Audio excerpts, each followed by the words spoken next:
For more than a decade, Sara Wilson has been a steady presence for families navigating military grief, from good grief camps to crisis support in some of their hardest moments. Her peer-to-peer networks, advocacy work, and calm guidance have strengthened the Tragedy Assistance Program for Survivors, or TAPS, community at home and abroad. She joins me ahead of receiving the Senator Ted Stevens Leadership Award tonight at this year's TAPS Honor Guard Gala.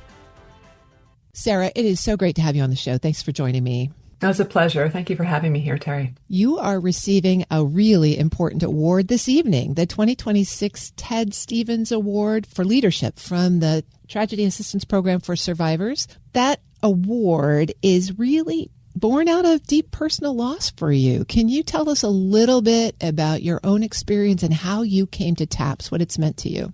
Thank you, Terry. Yes. So I'm Sara Wilson. I live in Washington, D.C. here, and I'm a military widow, been a member of the Tragedy Assistance Program for Survivors since 2014, when my late husband died suddenly and unexpectedly.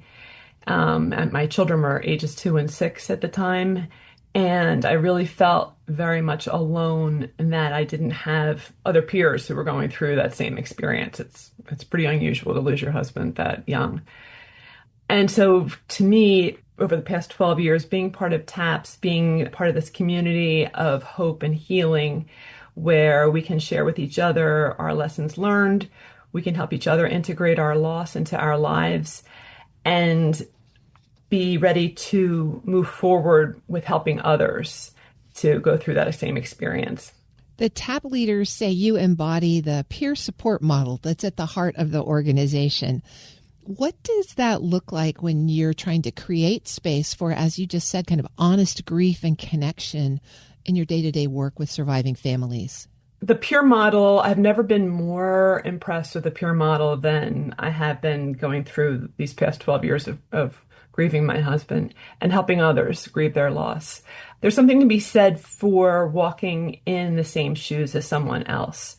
And one of the things we say at TAPS is that grief rewrites your address book. So I have wonderful friends, wonderful family, very supportive, but nothing could match the experience I would have when I talked to a fellow widow who also had young children when their spouse died. And likewise, I'm not a mother of a deceased service member, but I know that's the way throughout all of our communities at TAPS, whether it's widow or parent or fiance, partner, battle buddy, friend, neighbor, all of that, we can find someone to help companion you through your loss. And that's been incredibly powerful for me. You mentioned that your children were 6 and 2 when they lost their dad. And one of the key programs at TAPS is their Good Grief camps. Yeah. Tell us about the impact that had on your children.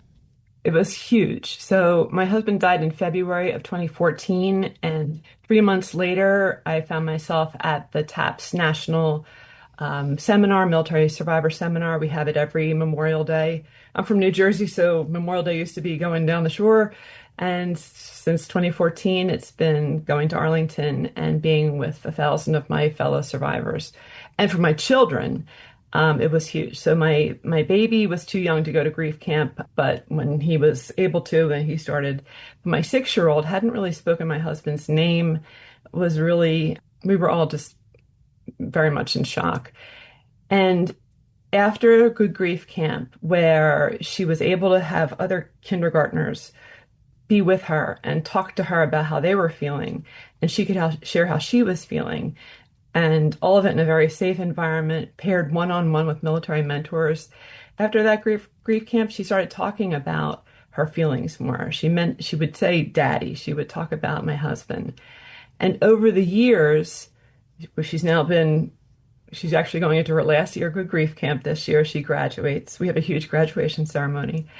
And over those years, she has then turned her own experience of sharing her feelings to encouraging other children who come in as she's going through the different groups, the age groups.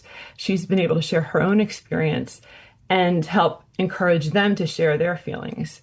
And it's been huge. She's also been part of some international groups where we have from Ukraine. Bonnie's been active with TAPS in Ukraine.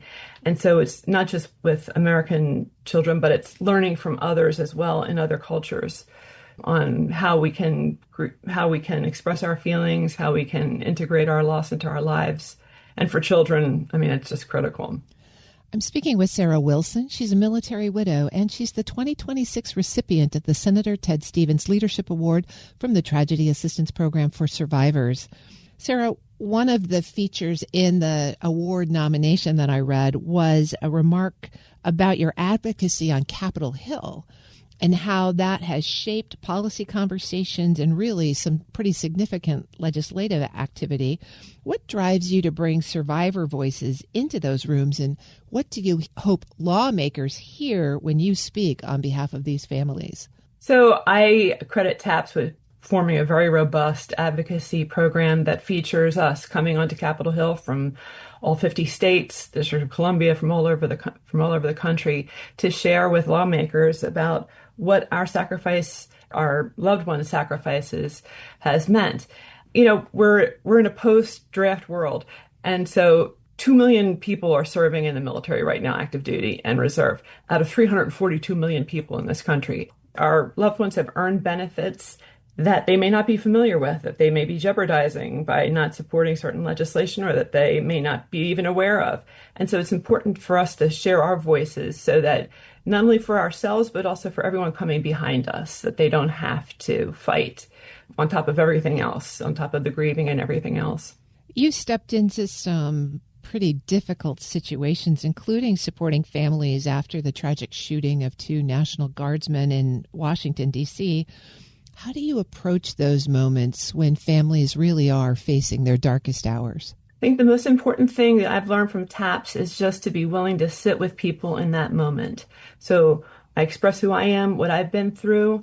If they want to ask me questions about my experience, that I'm there to share with that, but just to be with them. And especially in those initial moments of shock, to be able to be there to give them the basic elements that we need in life, comfort, in some cases food, or, making things easier for them. But just to be willing to sit there with no judgment and just to hear them and be with them.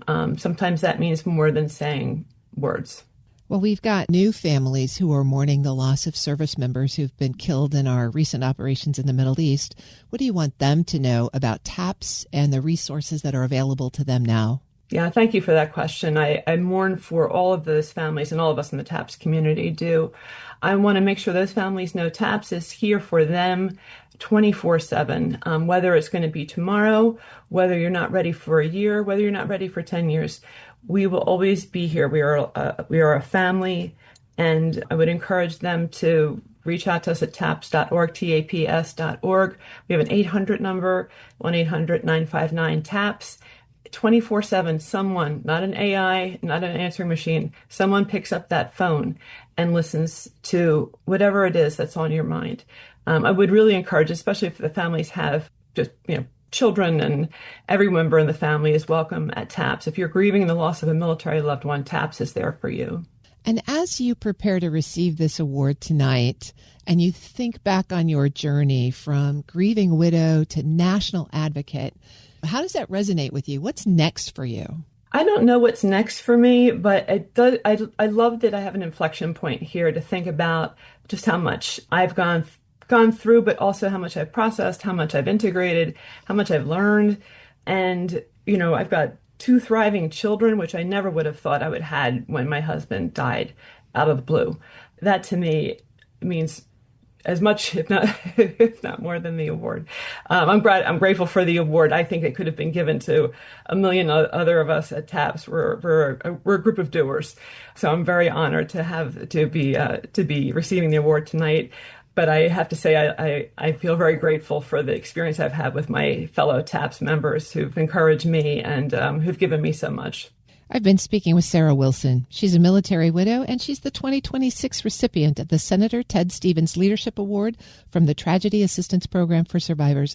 Sara, thanks so much for joining me today, for sharing your story with us, and congratulations. Thank you so much, Terry. It's been my pleasure. We'll post this interview at federalnewsnetwork.com/Federal Drive. Subscribe to the Federal Drive wherever you get your podcasts.